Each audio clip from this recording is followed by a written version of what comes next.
அதிமுக ஆட்சி கிட்ட பொழுது நிறைய திட்டங்களை நிறைவேற்றினோம்.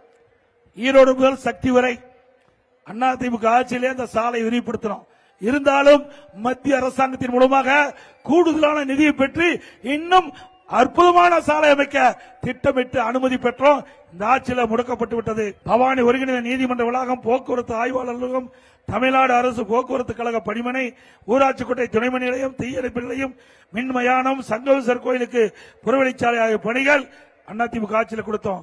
கவுந்தப்பாடியில் கூட்டுக்குடி திட்டம் 13 கோடியில் நிறைவேற்றினோம். பட்டலூர் ஊராட்சியில் 3 கோடியில கூட்டுக்குடி திட்டம், மயிலம்பாடி ஊராட்சியில் 6 கோடியில கூட்டுக்குடி திட்டம், காவிரி உபநீரை பயன்படுத்தி குடிநீருக்காக ஏரிகளை நிரப்பும் மற்றும் விவசாய பயன்பாட்டிற்கு 14 உபரி நீர் ஏற்றும் திட்டம், 20,000 ஏக்கர் லிப்ட் இரிகேஷன் மூலமாக வறண்ட பகுதியில் உள்ள விவசாயிகள் செழிப்பாக பயனிடுவதற்கு இந்த ஆட்சி காலத்தில் உதவி செஞ்சோம்.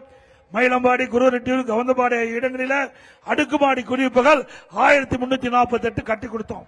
பவானி தொகுதிக்கு உட்பட்ட பருவாச்சி, குருவரெட்டியூர், ஜம்பை, பெரியகுண்டம் வளர்ச்சி, வேளம்பாளையம் ஆகிய பகுதியில் 5 கால்நடை மருத்துவமனைகள் அதிமுக ஆட்சியில் விவசாயிகளுக்கு கட்டி கொடுக்கப்பட்டது. பவானி முதல் கவுந்தபாடி வரை, பவானி முதல் அத்தானி வரை மற்றும் அம்மாவட்டை முதல் சத்தியமங்கலம் வரை ஆகிய சாலைகள் போக்குவரத்து வசதிக்காக சாலைகள் விரிவுபடுத்தப்பட்டது. பவானி ஆற்று பாலம் கட்டி முடிக்கப்பட்டது.